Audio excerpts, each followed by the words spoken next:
get out there, get active, and challenge yourself. That's what this whole Himalayan rush thing is about. It's about challenging yourself to something that scares you so much that you think you might die doing it. I don't say that lightly either.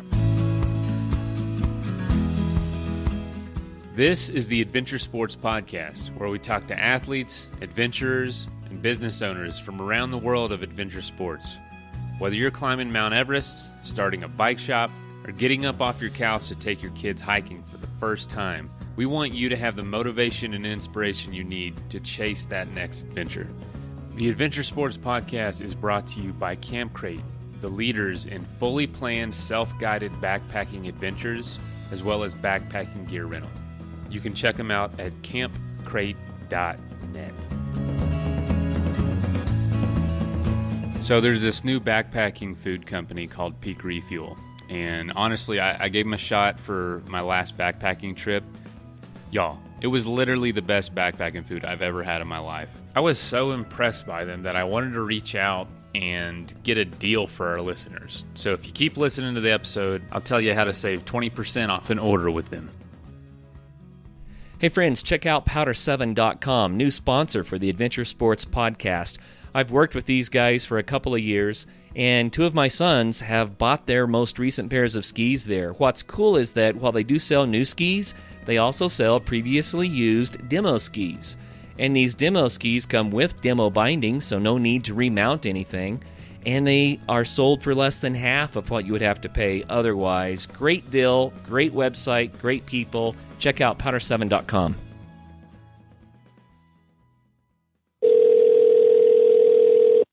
Hello, this is Jordan from Netflix. How may I help you? Hey, Jordan. I was wondering, could I get 99 subscriptions to Netflix for free and then pay for the 100th? And then everybody, all 100 people could just use it? No, you cannot. Why is that? Because we only give out one free trial per person, per household, actually. So there's no way that I can pay for one subscription, but like 99 other people use it for free? No, not that I know of. All right. Well, thanks anyway. All right. Well, thanks for calling Netflix, and I hope you have a great day. Thanks, Jordan. Look, I know we're not as entertaining as Netflix, but even to them, it sounds ridiculous to have a service for absolutely free. And the truth is, 99% of podcast listeners don't support the shows that they love. And just like something on Netflix, you know, we have production costs, we have hosting costs. There's a lot of costs actually associated with this show, and it takes money and time to produce. So in this season of giving, we ask you, would you like to become a supporter of our show? Because we don't support this show for everybody. You know, this show is a niche. Not everyone's going to like listening to adventurers from all over the world. But you guys do. And when you become a patron of the show, you basically get the upper hand in influencing what we talk about, who we talk to, and what you want, because you've shown us that you're a super fan of the show. And that's why we wanted to make it easier for you to support the show. So there is the ability to support the show for $5 a month at patreon.com. But now there's the ability to support the show for $1 a month. Come on. We've got to be worth $1. Not only do you get to influence the show, you get the satisfaction of knowing you're making this thing happen. So join us in making the Adventure Sports Podcast the absolute best show it can be. Thank you. I usually slow down quite a bit during the holidays and get a little out of shape, but, you know, I don't want to feel super sluggish around the first of the year, so this episode today, the revisited episode, is with Melissa Kahn talking about how she went from being obese to being a triathlete. And it's great motivation. It's a good reminder that anything is possible, that if I really want to do something, I can get out there and do it. And that's what we want to encourage on this show. So enjoy the holidays, have a great time. But we want y'all to set some goals for 2019 and let us know how we can help you achieve them. So I hope you enjoy this episode. I hope you travel safe wherever you're going for the holidays. Have a good time, whatever you're doing. And know that episodes are going to release every day just like they do now, Mondays, Thursdays, Fridays. So if you got any downtime, share it with some friends, share it with some family, and let them listen in on the show as well. All right, y'all, here goes. Hi, friends. Today's show is about hope and motivation. Today's show is about Nepal. Today's show is about shock stars and aftershocks and 110 pounds. Today we have Melissa Kahn with us. Melissa is the shock star from Aftershocks. We'll get into what that means a little bit later, but she is headed to the Himalayan Rush Triathlon. And we are going to talk about her upcoming trip to Nepal and about the journey that has taken her to this point in her life, which I think you will find amazing. Melissa, welcome to the program. Thank you so much for having me. I'm excited to be here. Oh, it's our pleasure. It's always wonderful to get someone on who's excited about the same stuff that we're excited about. And I know that that's who you are. So let's start, Melissa. You live in Phoenix now. I do. We were actually having a very cold day. It's about 62 degrees. So I'm in 6 layers with my wool socks on. I think you just lost half your audience right there with the collective eye roll. But it's cold here today, Curtis. It might be a little colder in Nepal. I'm not sure. Yeah, me either. Yeah. It depends on where you go and when. But anyway, I think that's fun. So you did not always live in Phoenix. You said you grew up in Philadelphia. I did. I grew up in Philadelphia for the earlier part of my life. My parents divorced when I was young. And then I moved around the country, Florida, Detroit, St. Louis, Cincinnati. So have lived in many different places, but absolutely love Phoenix. I've lived here for almost 9 years now and absolutely love it. Just the climate is great. It's very conducive to physical fitness. Everybody's outside working out, hiking, biking. It's absolutely amazing. People are just happy to be here because it's sunny, 360 days of the year. It's amazing. So the Phoenix, the bird that rises from the ashes, did Phoenix turn into your Phoenix experience? You know what? It's funny you say that. People have said that to me in the past after hearing about my story, and I think it's definitely true. There's some truth to that. Phoenix did become my Phoenix. It's metaphorical, but it's hokey, but it's absolutely true. Oh, that's cool. So let's hear that story. Let's rewind, and we know that you're headed halfway around the planet, and you're doing this to participate in a very athletic event in an amazing place. But what we don't know is your story that got you up to this point. So share that with us. Well, so essentially, Curtis, I spent my entire life morbidly obese. I, was the victim of many different, probably every type of abuse you can imagine as a child. It was a horrible childhood story. And I used food as my comfort. I ate away all of my emotions. I numbed myself, and I never looked in the mirror. I just kept eating and eating and eating. And as the scale approached about 300 pounds, one day I did take a good hard look in the mirror and thought, wow, this has to stop. I saw a photograph of myself as well. And, the mirror sometimes can lie to you, but when you're pushing 300 pounds wearing horizontal stripes, you look like it. So I it just is what it is.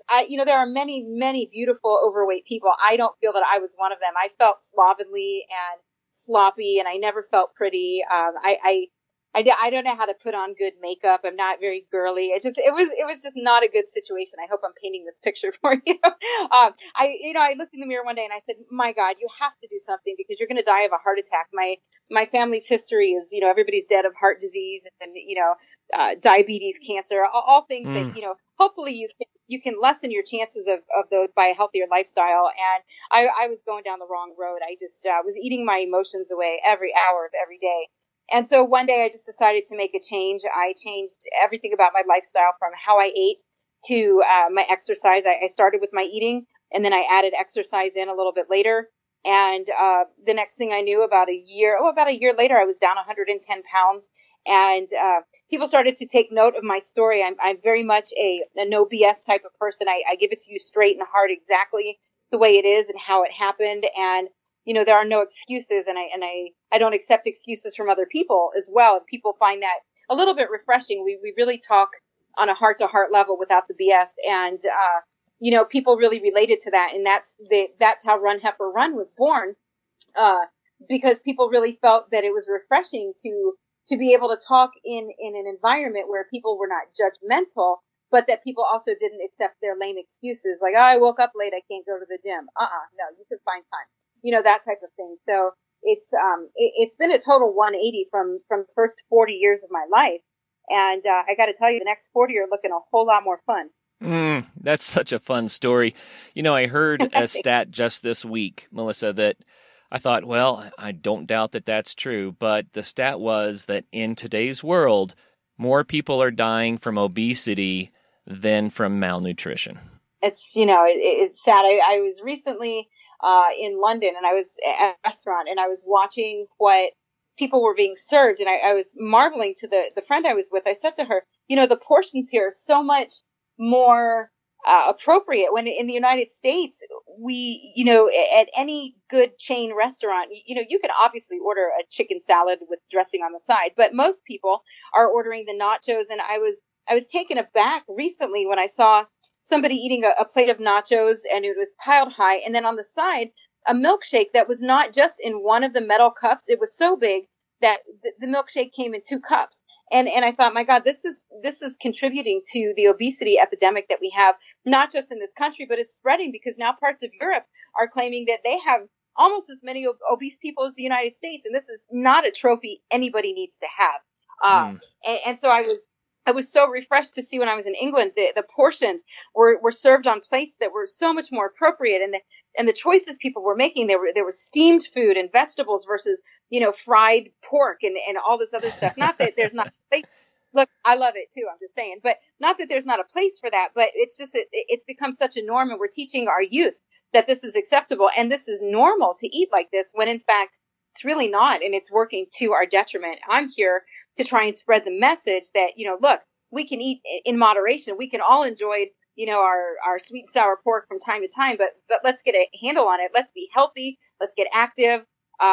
Let's get out there, have some fun, and live a healthier lifestyle. That's what I am all about. Right on. Well, I tell you, we're preaching the same message. We're singing the same song. That's what the Adventure Sports Podcast is all about. And it's funny because there's so many people that are adventurous that are pretty healthy, because adventure requires health. But I love to be able to reach out to the people who are trying to be healthier, who say, I'm not sure how I'm going to get from where I am to where I would like to be. I think it's a great idea to go out and grab a hold of something I love to do and be active. But they're saying, how do I do that? So you did it. What was it that made it possible for you, right? Oh, I did it. I didn't mean to do it. It just kind of fell in my lap. I had a friend. This was probably about 4 or 5 years ago now. She, I was never a runner. Again, having lived 40 years as a morbidly obese person, I couldn't walk up the stairs in my own home, quite frankly. So a friend of mine, as I began to lose weight, she said to me, I'm going to challenge you to a half marathon. And I thought, oh, well, what's that?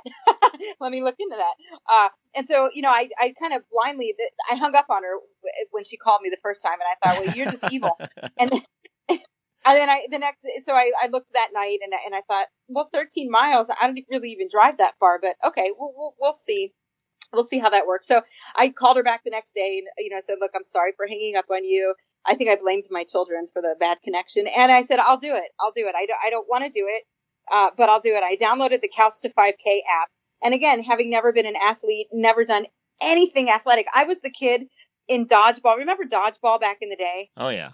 Okay, I was the kid that they wanted in the middle because I couldn't dodge the ball. I was just too fat. I couldn't move. It's so my glasses broke. They broke my nose. I tipped a tooth. I was really not doable. I was always the monkey in the middle too, but I'm gonna repress that again. So what happened was she said, let's do this half marathon. I thought, okay. I downloaded the Couch to 5K app, and the first day I went out there to run. Now again, Phoenix is very warm. I started training. It was probably August, so it was a cool 127 degrees out. I put on 3 sports bras. I hope that's okay to say out loud. And I didn't know what I was in for. I took the only sneakers I had. I mean, I had Crocs and I had sneakers, and I hear they're not called sneakers, they're trainers. But anyway, I went out there, and after 20 seconds of trying to jog, I was calling on my iPhone for an AED and for an ambulance. I thought, I'm going to die of a heart attack right here. My heart was racing. This is 20 seconds of running, very slow pace at that. I thought I was going to die. And I kept with it, and I slowly got better. I was able to run up to a minute, and then a minute and a half, and then I actually did graduate from the Couch to 5K program. And I celebrated. I ate a whole pecan pie because I felt that was appropriate. And, I just kept going. I was able to do the half marathon. It wasn't pretty. And, I suffer from, really bad arthritis after abusing my body for so many years. But I decided that no more excuses. I wasn't going to take anybody else's excuse. So I couldn't take my own excuse. And I thought, we're just going to have to get it done. So I did the half marathon. I finished in about 3.5 hours probably. Wow. And I had to walk the second half of it because my hips and my IT band were aching, my knees. But I finished it, and there was something really addicting to reaching that finish line and getting a medal for something. Again, being the fat kid, I never got a medal. We didn't have participation ribbons back then either. So I got nothing. All of my friends were gymnastics stars and, soccer stars. I got nothing. So for me, that medal, I think, is what did it. And just seeing all that hard work that I put into training and to be able to see that hanging on my wall was like nothing else I've ever experienced. And that really began my love-hate relationship with running. Love-hate relationship with, I think a lot of people have the love-hate relationship with running, but the love seems to be winning out here. Well, I still hate it. I say it every day. I hate it. I hate it. I hate it. But it's like banging your head against the wall. Why do you do it? Because it feels so good when you stop. It's kind of like that. I every day when we have the ladies from Run Heifer Run, we call them the herd, and we have gentlemen as well. And we meet to run on Tuesdays, Thursdays, and then during the weekend we run long. And every day I'm the one out there, and I say, what if we skip our run and just go for breakfast? And they all just grab me and pull me along, and they're like, shut up, Kahn. These I don't know why I love to hate it. I hate to love it, but it's an obsession, and I can't stop. It's something that and I have to say too, is that the running community and the triathlon community, and we'll get to that, have been such an incredible support network. I never knew, having lived life, being obese that whole time, that there was this undercurrent of activity happening at 4 a.m. when you go outside. And, every Tuesday we see, tall man with dog. We don't know what he looks like in the daylight because it's pitch black out there. But, we see lady with 2 spaniels. We see, group of 3 runners with Knox gear vests. So we can identify these people by their gait and by their dogs. And they're such an amazing community. But each and every one of them stops to say, good morning, hello, how are you? Great job. And it's such an encouraging group of people that it humbles me, and I'm honored, truly honored, to call myself a runner, even though I'm not a very good runner. But to be a part of this community is absolutely amazing. I'm so humbled and so grateful. I often say that if you find a sport that you love, an adventure sport you love, the community will come with that. And I always love it when people bring that up, like you just did, because I've seen it over and over and over again. And that community then is what provides you with a lot of the motivation and the accountability to keep going for it, to keep chasing those dreams.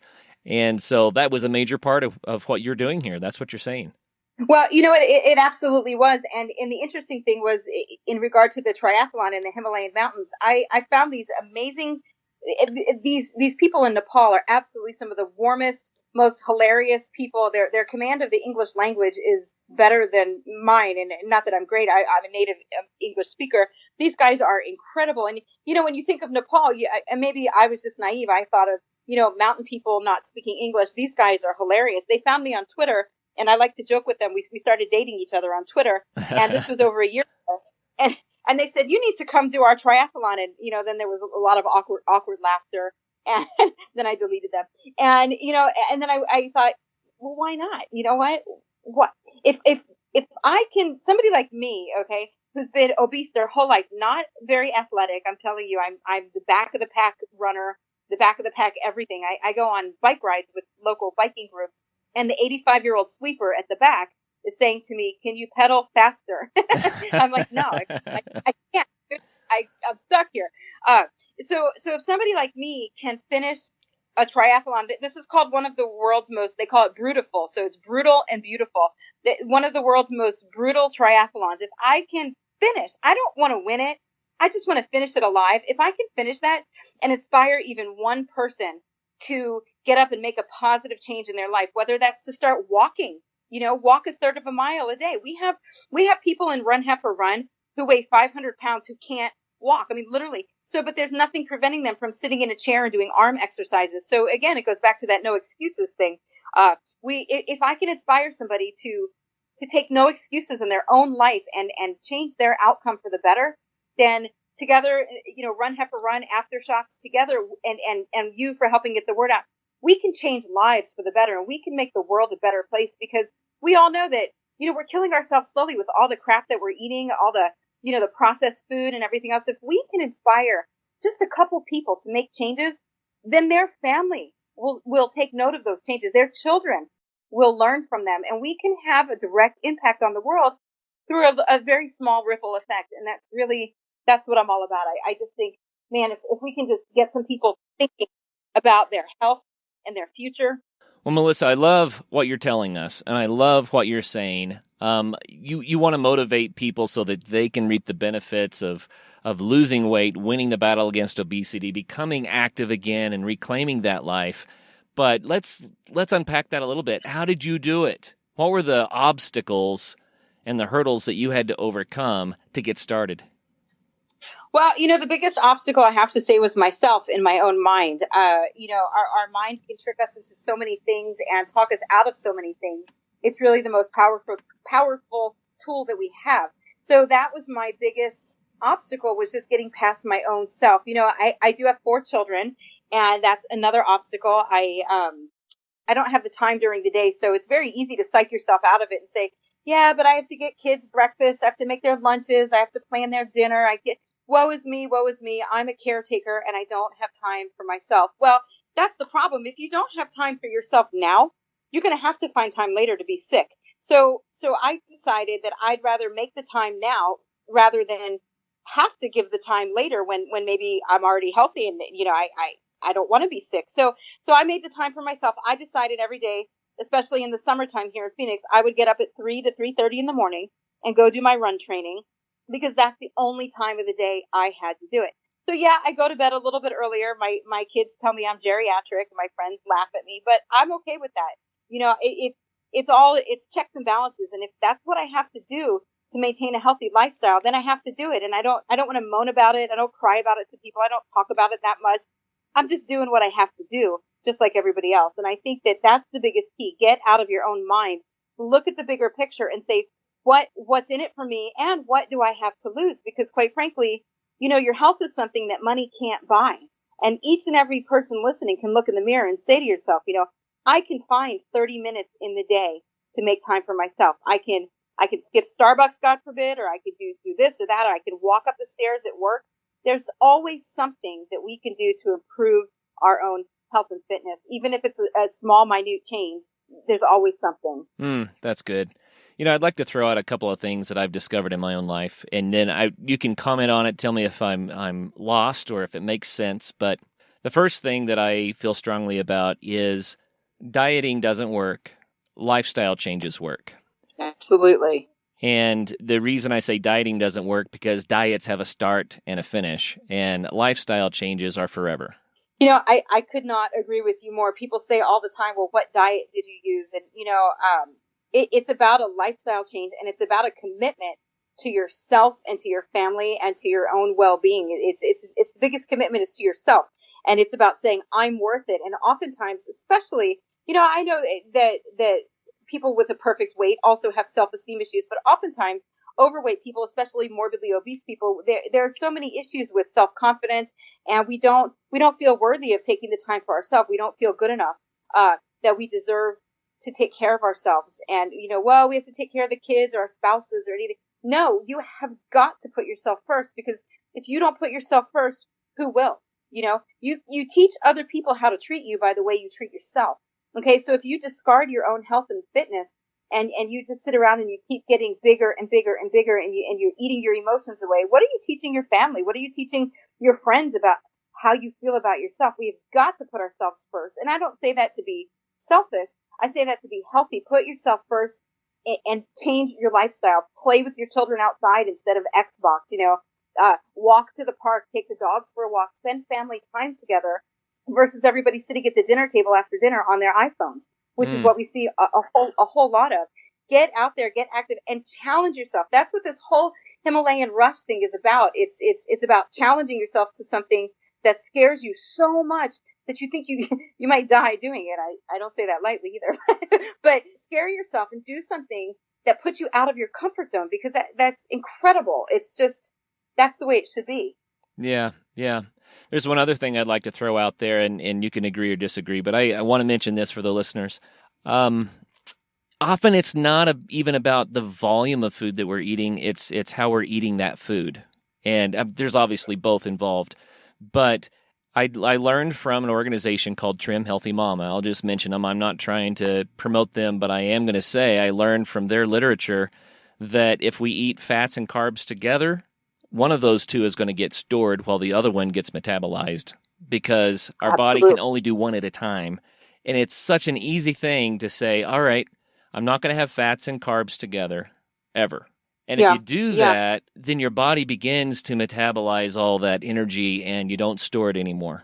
And that's not even a diet. That's just saying, okay, I'm not going to have butter on my bread. I'm not going to put butter on my potato. You know what I'm saying? Right. Well, I totally agree with you. I've recently been diving into the world of keto and kind of testing the waters with that to see. I will struggle my whole life with being a food addict. I'm definitely an emotional eater, and it just is what it is. And I think that if, for me, if I can keep focused and say, okay, so today I'm going to eat protein and vegetables at this meal, for me, it's an hourly battle. And it's something, I don't know that you would classify it necessarily as an eating disorder similar to anorexia or bulimia, but being a food addict is something that, you just, before you realize it, you just ate the whole Costco sized bag of Doritos. And then you look down and you just say, uh-oh, what did I just do? It's like buyer's remorse or the walk of shame in the morning. You look on your nightstand. What did I eat last night after I ate melatonin? It's one of those things. And I absolutely agree with you. As we advance with our knowledge, if we can learn, like you're saying, that you don't eat fats with carbs, then do that. Experiment with it. See how your body reacts, and give it more than 3 days and look for a six pack. Give it a month of a solid change and see how you feel. You have to be committed to it. You have to be committed to that lifestyle change. I like to make that joke. I've been dieting for 6 hours and I still can't see my abs. You have to give it time and respect the process, respect your body enough, and just keep at it. Absolutely. I want to let people know, you didn't wake up this way overnight, so you're not going to wake up a different way tomorrow morning either. It takes time. It takes, it just takes dedication, and it is hard work. It takes intestinal fortitude and mental strength to be able to do it. But my God, if you're not worth it, your own health and wellness isn't worth it, I don't know what is, Yeah, I agree. And I'm no diet expert. No way. I would never claim to be that. But the beauty of this whole idea is that you can still eat the fats. You can still eat the carbs. You just don't eat them together, right? So you don't have to deny yourself life. You just have to be wise about how you enjoy it. Well, and you know what? Yeah, it's about checks and balances and saying, okay, which is more important, this instant gratification, or do I have, a plan and a goal? Yeah, I love it. And that's what it's about for me. I've had people say to me, because they come in on my Twitter feed and they'll say, but you have the perfect life, you have the perfect everything. And I kind of sit back and laugh and say, oh, so many things you don't know. Every bit of this takes focus and struggle. And it's about overcoming thoughts that happen by the minute. It's about overcoming your own self by the minute. And I want people to know they're not alone in their struggle. We all struggle. Just because you see somebody on the outside, you don't know what's going on the inside. And that applies to each and every one of us. Everybody's fighting a battle that we truly know nothing about. So if we can reach out to everybody and with kindness and compassion and love and say, look, I'm here to help you. What a better place this world will be if we all share what we're learning about how to be, better people, how to eat better, how to do everything better. If we share that openly with a good intention, I think the world can only, it sounds so kumbaya, but the world will be a better place. I believe that. You're right. People often like to kind of laugh about it because it sounds so simple. You mean all we have to do is care about each other, love a little bit? Yeah, that's what we're saying. Yes, care about each other, love a little bit, love yourself a little bit. How about that? Exactly. Look in the mirror. Start there. Start with, and loving yourself is very difficult because we're we wouldn't talk to our best friends the way we speak to ourselves, our inner voice. And I struggle with that too. I'm my own worst enemy. Like I said, I mean, my biggest obstacle is my mind. I think a lot of people struggle with that. And if we can overcome that through, just the evolution of being enlightened in terms of our own thoughts and things like that, I just think, man, the world is going to be a way better place. Yeah, no doubt, no doubt. I remember on my first bike trip, we were on the Alaskan highway, my buddy and I, and we were absolutely total idiots. We had no idea what we were doing. We ran out of food a bunch, and it really kind of scarred us because I remember crying one time thinking about key lime pie because we were so hungry, and we were so far from the next spot to get food. And it kind of scarred me, and my wife even makes fun of me now because I tend to way overpack even for day trips, and I don't really have to do that now because we buy from Peak Refuel, and they have these awesome freeze-dried meals. It's lightweight, it weighs almost nothing when there's no water in it, and it's a lot of food. It tastes awesome. So gone are the days of carrying way too much food, and hello to the days where we're only carrying Peak.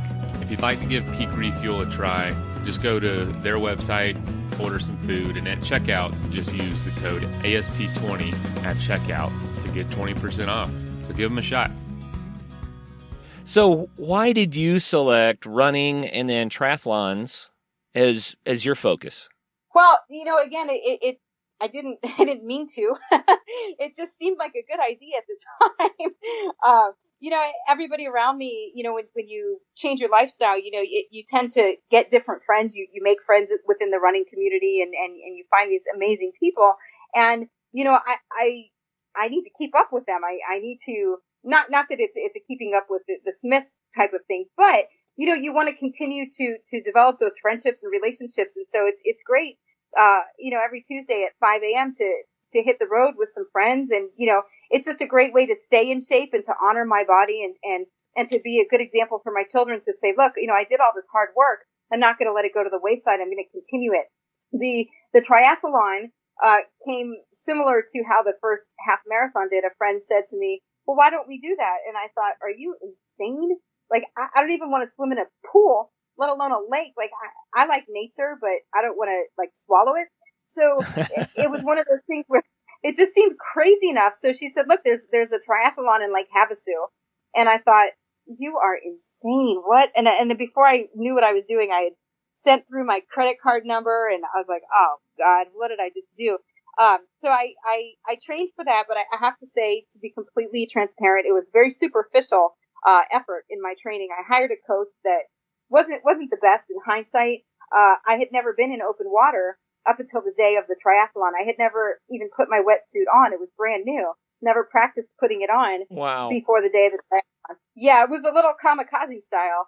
And I don't recommend that. I recommend, and this triathlon that I'm training for, I will go into it much more prepared. I'm still very, very afraid, and I don't know that I'll feel completely ready, but it was such a blessing to be able to work with Aftershocks and be sponsored by them. They were, I've been using their headphones for a long, long time to fuel my runs, just with, I can't run in silence. I hear my own breathing, and it's labored and it's no fun. So to be able to work with a company whose product I love and who has amazing people behind the product, that's just made it all the more fun. It's to be able to have a little bit more of an audience to say, look, we can inspire people by showing them, look, if this woman who was 300 pounds, lazy as heck, can get up, make a change in her life in the midst of having 4 children and a job and 2 crazy dogs and everything else. If this woman thinks that she can do this,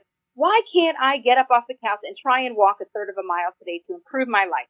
Why can't I eat broccoli? Did you know that Red Robin serves unlimited broccoli the same as they serve unlimited French fries? I did not know that. Does that come with ketchup? You're welcome. I like it.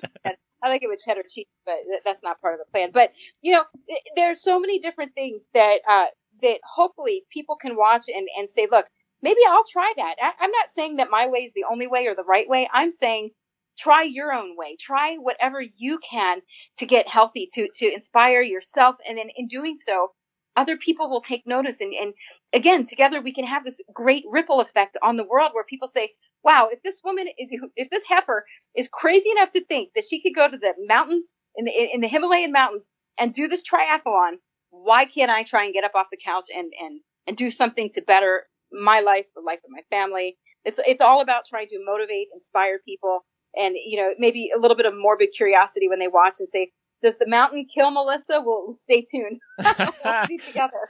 Melissa, let's talk a little bit about how this works. I've seen it time and time again with the guests that we've interviewed. They decide that they're going to do something, X, Y, Z, and people say they're crazy, and they say, well, I'm going to do it anyway. And so they start the forward movement, and then resources appear. And in your case, there was a running group that appeared that became friends that encouraged you. People started challenging you to try a triathlon, and you got sponsored even to go to Nepal and have this amazing life experience that never would have happened had you not started. Exactly. You know, and I created that Run Heifer Run. I created that group around me because there was such a need for people to feel acceptance from a community just for trying to get healthy and to be approached by Aftershocks and after speaking with them. And again, you know, this was a company whose product I've loved for a very long time and whose people I've loved for a very long time. So when we were able to work something out where they said, we would love to sponsor you. I mean, I think I was floating on cloud nine for, I still can't believe that somebody like me, you know, in quotation marks, somebody like me could become a sponsored athlete by anybody, because who am I? I'm just the fat girl from down the street. I'm a soccer mom. I drive a minivan. I wear, you know, stretch pants from Walmart. You know, who am I to be this sponsored athlete? In my head, I still can't reconcile it. And it's such an honor and it's such a privilege.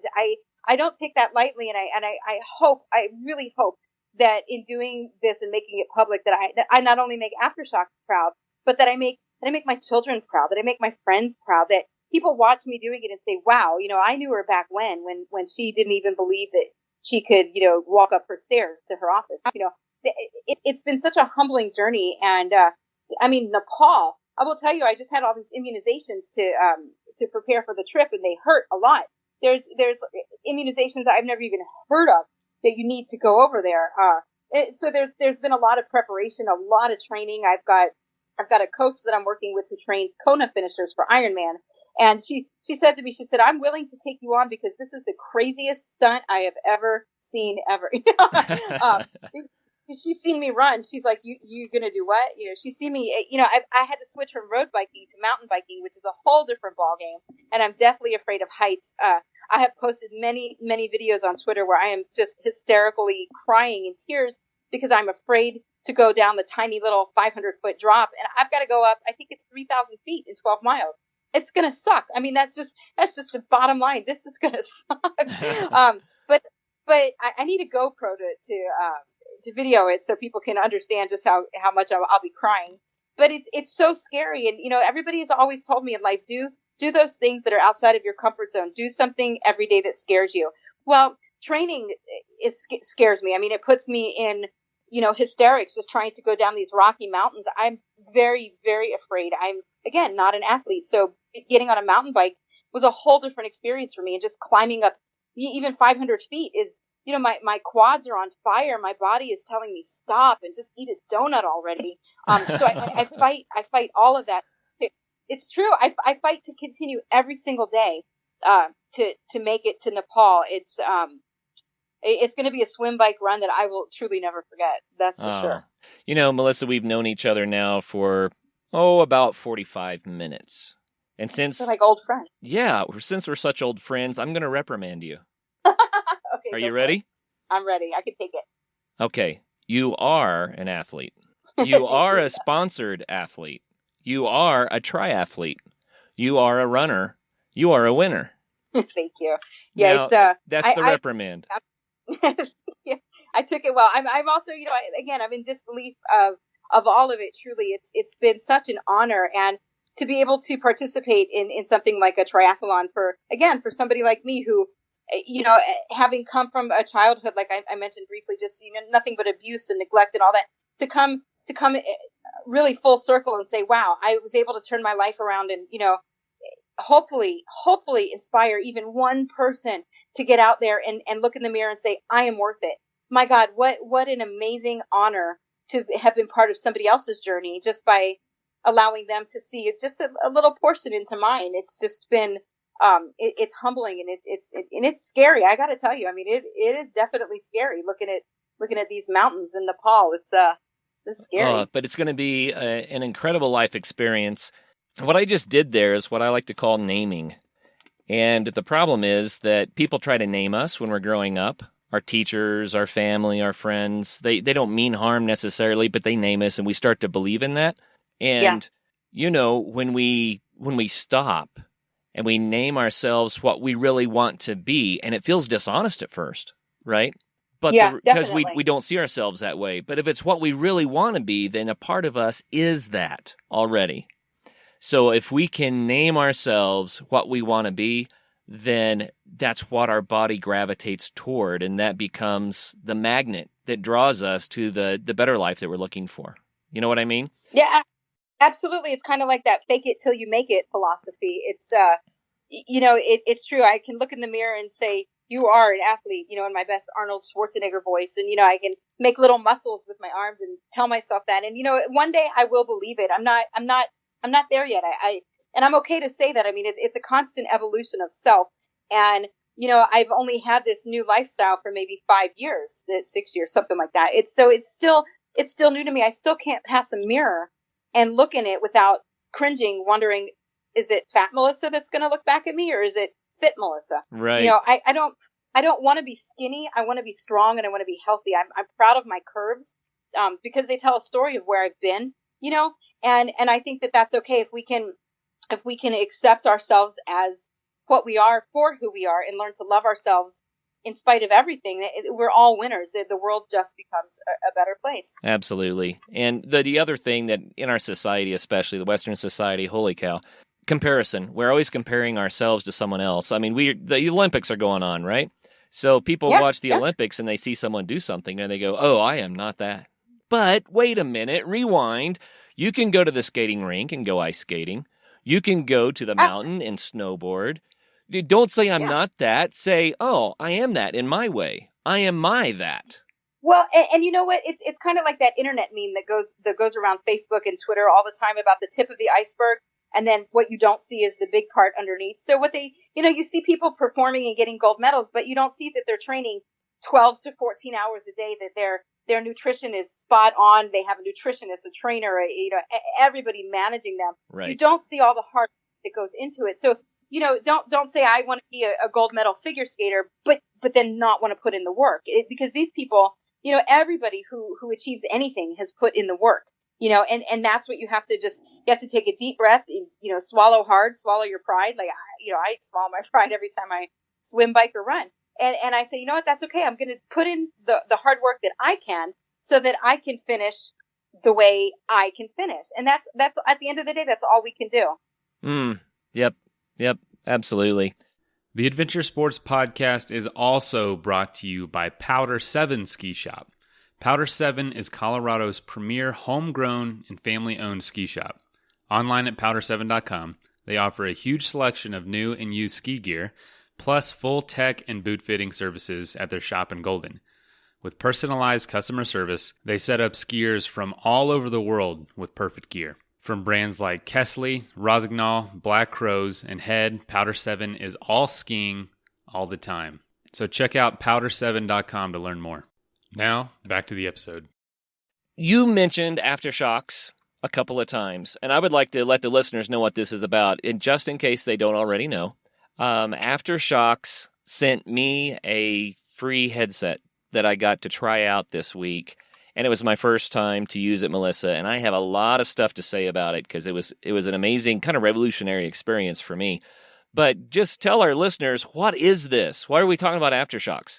So, I mean, honestly, they revolutionized the way I've been able to run and bike. They are bone-conducting headphones. They don't go, you can throw your earbuds away. They don't stay in your ears anyway. At least mine never did. So they are headphones that you wear over your ears, and they kind of sit on your temple, and they work through bone conduction technology so that you can actually hear the world around you while you are running. You can hear a cat across the street. You can hear a car coming from behind you. You have directional ability to hear there's something on my left. There's a dog on my right. There's, especially when I run in the dark, I need to be aware of stray dogs or other people that are coming from behind me or even in front of me without lights on. What they allow is they just allow you to be aware of everything around you. And honest to God, I wouldn't have believed it until I tried it myself. I thought, well, how can I listen to, Eminem blaring in my ears? Because I like it loud, and I like this angry rap music. It's my favorite. So how can I listen to all this angry music at top volume and still hear my friend next to me talking to me? But you can, because it conducts the sounds differently through your bones. So you're able to hear everything around you. I can carry on a conversation. That's assuming I actually can breathe while I'm running, but that's different. If I was able to breathe, I could carry on a conversation because I can still hear my friend talking over my music, and you get the best of both worlds, and they're comfortable. I love I don't do a bike or a run without them. So that's the main takeaway that I got was I'm still a part of the world around me when I'm listening to my audio. And for me, it's music sometimes. Sometimes I'm listening to a podcast. I don't know why I love podcasts so much. That's a different story. But it's an amazing thing. When I first started wearing the earbuds that go in your ear, someone walks up behind you and taps you on the shoulder and you jump out of your skin. You're not actually plugged into the world anymore. And it took a while to get used to that because I was so isolated from what was going on around me. And then I put these on. I can have a conversation while I'm listening to music. It's to me, it's the best of both worlds. I'm a very social runner. I prefer not to run alone. So for me, it's great because I can still talk with my friends, and yet I can still hear the music that helps motivate me, kind of keep me on tempo during my runs. It absolutely revolutionized the way I was able to exercise, because I used to keep my iPhone I have a little belt that I wear and like a little fanny pack, if you will, for runners. And so I would put my phone in there and my music would be blaring out of my back end. And a couple of people said, I really don't enjoy your taste in music. Could you turn it off? And I thought, well, how rude of you. I need angry Eminem. I need Fort Minor. I need all these angry rap music. And so now I can listen to whatever I want and nobody has to complain about it. And I don't have to impose my music taste on other people. It's a win-win. And as a matter of fact, all my friends who have tried them, because they don't believe it either, they're like, let me try those on. So they've all ordered their own because they got sick of me telling them they can't borrow mine. So I take them when I travel. I mean, they're tiny. I take them everywhere. So I just love them. Well, I don't like to make the show into an infomercial. I really work hard to avoid that.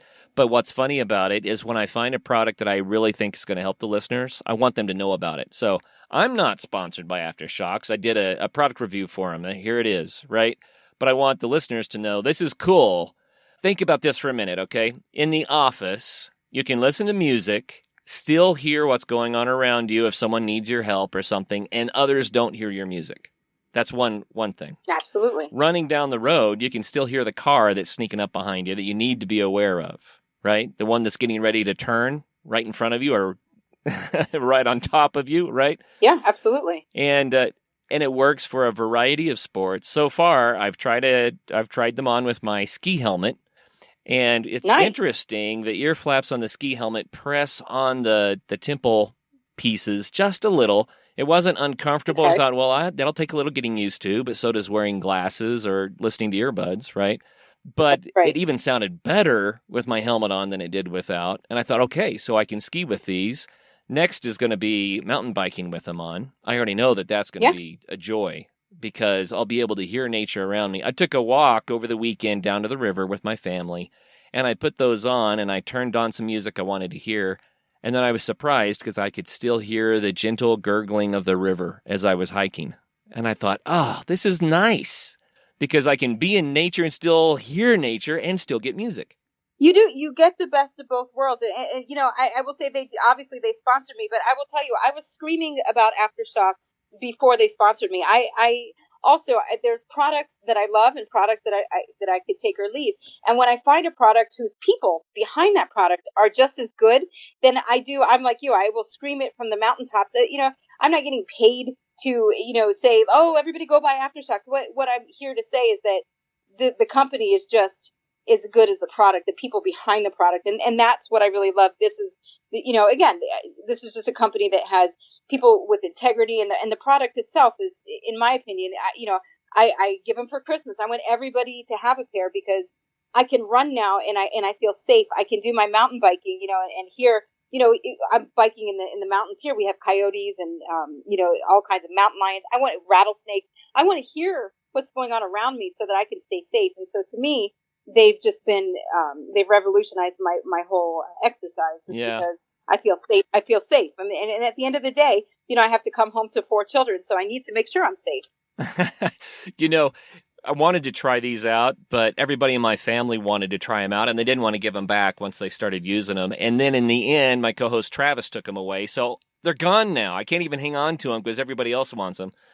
But it's true. Yeah, they're great. Yeah, a couple more things that I want to tell the listeners about them. Audio quality. So if you're an audiophile and you want to have high fidelity sound, then you're not going to get that out of an earphone that's portable. Regardless, the aftershocks, when you're using the bone conduction only, then the sound is good. It's solid, but it's not high fidelity necessarily because bone conduction is a little different, but it's amazing. You'll love it. And it's definitely good enough to thoroughly enjoy your music, but it also comes with some earplugs. Now, would you use the earplugs running down the road? No, that defeats the purpose. But as soon as you put the earplugs in, then the bone conduction is able to really, really sound great. And now you start to get a sound that will really knock your socks off.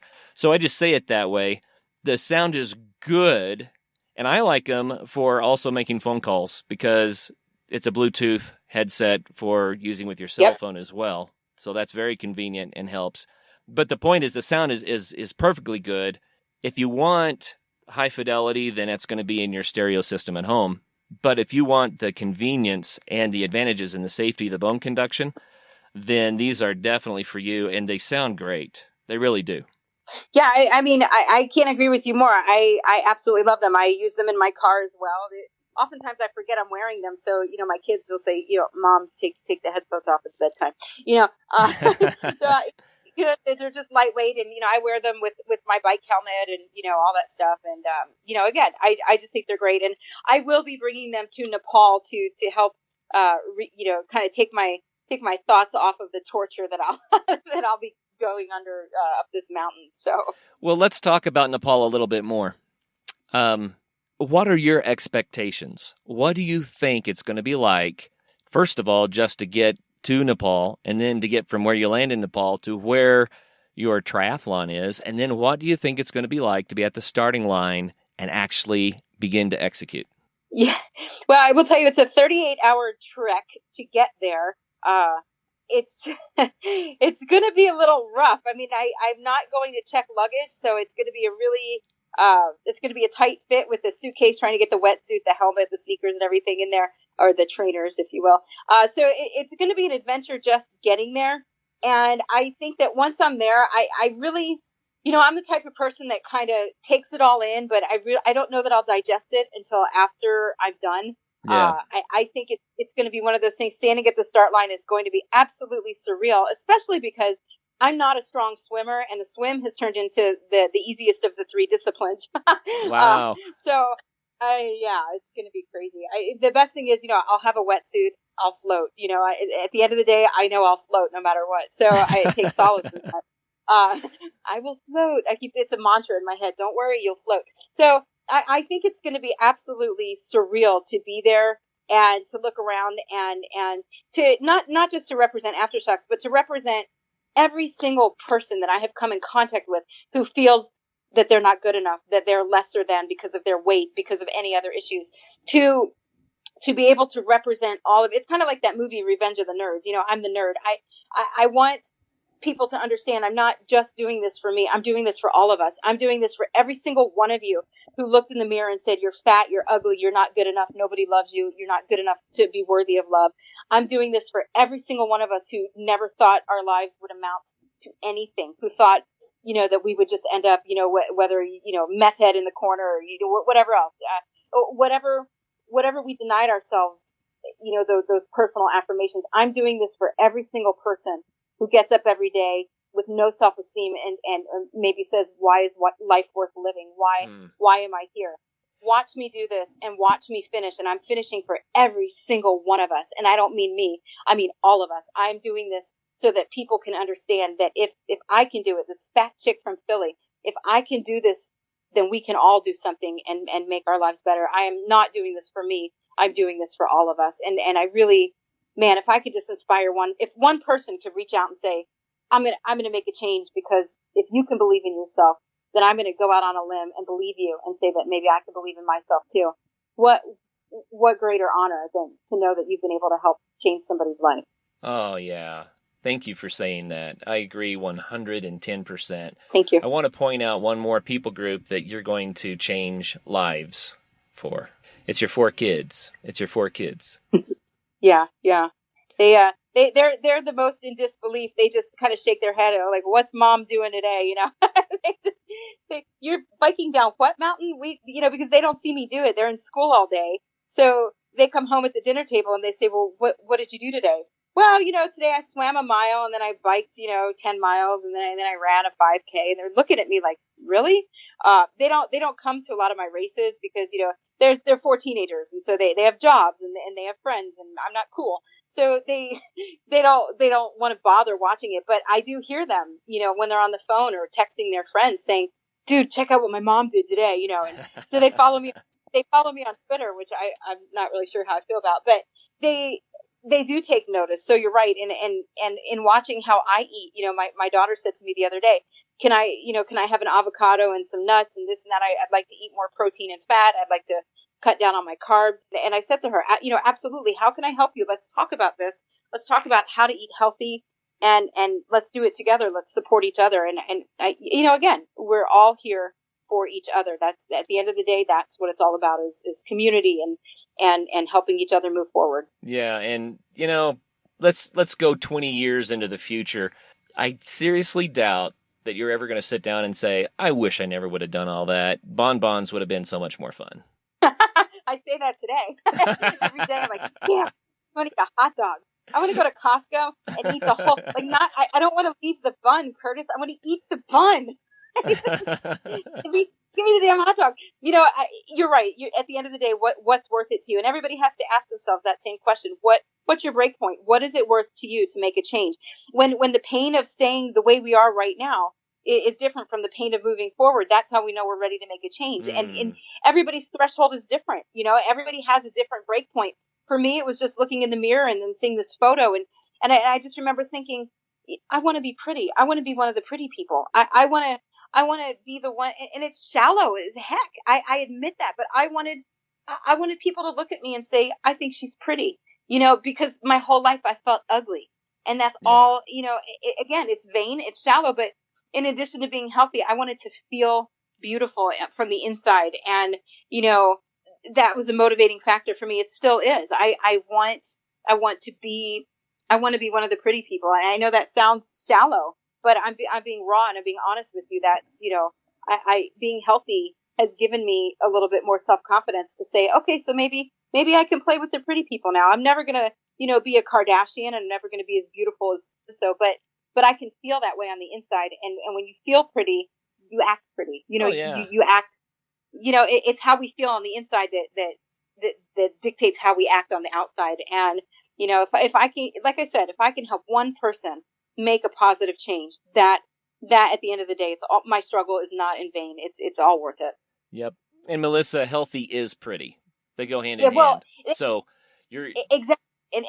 And skinny does not equal pretty. You have to be strong, and, skinny can be pretty, but you want to be strong. That's, I think strong is the new skinny, if you will, Yes. And I just think it's so important that everybody has their own version of their own individual strength and individuality and their own version of how they can feel pretty. Yeah. I just think, if we can all help each other, this world will improve. Absolutely. So you said if just one person would let me know that they were inspired. So how does that one person find you and let you know? Well, they can find me on Twitter. It's Melissa, Melissa, Kahn, Kahn, and then the number 7. So Melissa Kahn 7. We have a Facebook group called Run Heifer Run. and we have it's just as many men as we do women. So certainly men don't feel awkward about joining. And that group is closed. So, ask to join and say, hey, I heard you on the podcast, whatever. That I'm on Instagram at Run Heifer Run. My Instagram, I still struggle to make it cool. I'm learning from my children. So I'm still getting there. But, Twitter and Facebook are the main two ways. We have a website, runheiferrun.com. You can scroll through different people's stories and read about each and every person about their struggle. And everybody thinks that their story is not inspiring. But each of us there's something to everybody's story that somebody else can relate to. And there's power in sharing and being vulnerable. There's power in that vulnerability because you learn that you're not alone. You learn that other people share those same struggles and then you have camaraderie and then you have a community and our community is fiercely protective of each other. We are one of the larger groups on Facebook that has no drama. We don't take it. And it's not that I don't take it. It's that everybody else says, no, this is not how we act in the group of heifers. We call it the heiferhood. This is a respectful, safe place where we can all talk about our struggles openly, where we know we will get called on the carpet for our excuses, but it's always done out of love and concern and care for our fellow human, in that we want each other to succeed, and we're gonna help however we can. We're gonna help each other succeed. So. Oh yeah, and that's a beautiful thing. How can people learn more about Aftershocks? Well, absolutely. They can go to aftershocks.com. They can, it's AFTER and then SHOKZ. And they can also search Aftershocks on Twitter at the same handle.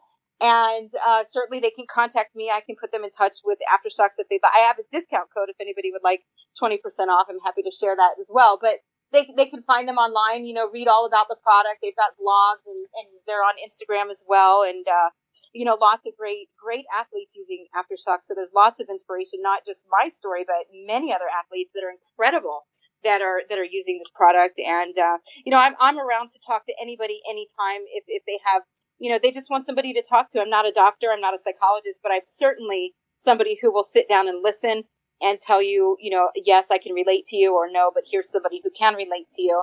We're all in this together. And the biggest thing is just to help each other. I love it. So, Melissa, you probably don't know this, but Aftershocks were so generous as to give us a second set that's the Trex Air, and they want us to give it away.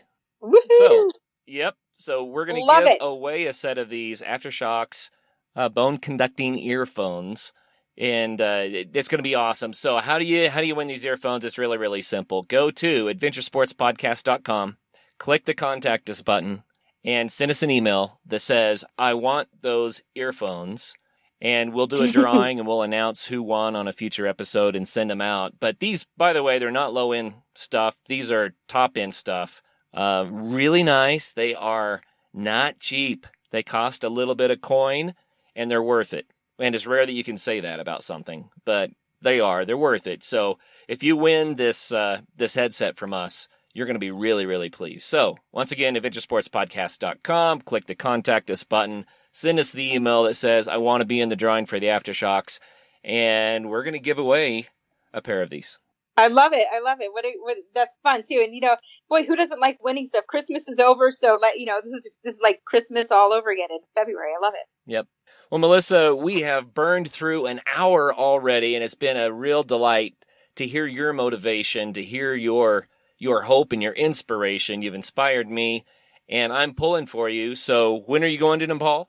I leave the U.S. on the 25th of March, so just over a month away, but who's counting? So a month from now, the whole audience is going to be pulling for you. Everyone, remember Melissa in Nepal doing a triathlon, and throw some energy her way, and I wish you all the best on that trip. It just sounds delightful. I'm jealous. I'll be sharing it on Twitter. We're using a hashtag. It's the letter I and then my last name, Kahn, Kahn.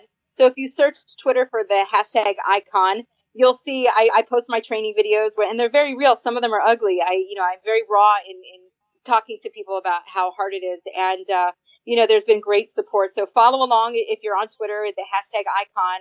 And, it's sure to be an adventure. If not, I just want to finish alive. That's my only goal, I'm sure you'll pull that off. That'll be great. Yeah. Thank you. Well, Melissa, thank you so much for your time today. Thank you for having me. It's been a pleasure to be here. I appreciate it. Oh, you bet. And for all of our listeners out there, share this episode with people that need Melissa's encouragement. I think that this is one of those episodes that can change lives. Melissa laid it all out there for you. Share it with people that you think could use this type of encouragement to take that next step into a new life. And until the next show, make sure you do get out there and have some fun. Hey, thank you so much for listening. If you know somebody that would make a good guest on the show, or if you have a pretty cool story about the outdoors or adventure sports that you want to tell us, please call us and leave a voicemail at 812-MAIL-POD. That is 812-624-5763. You can also send us an email at info@adventuresportspodcast.com. Again, it is always helpful to leave us a review on iTunes. And if you'd like to be a supporter of the show, you can give $5 a month at patreon.com/adventuresportspodcast. And links for all that stuff is also in the show notes. So thanks again for listening. And y'all get out there and do something so you can be on the show one day. All right, later. Don't forget, if you want to save 20% off the best backpacking food you're ever going to eat, go to peakrefuel.com and use ASP20 at checkout.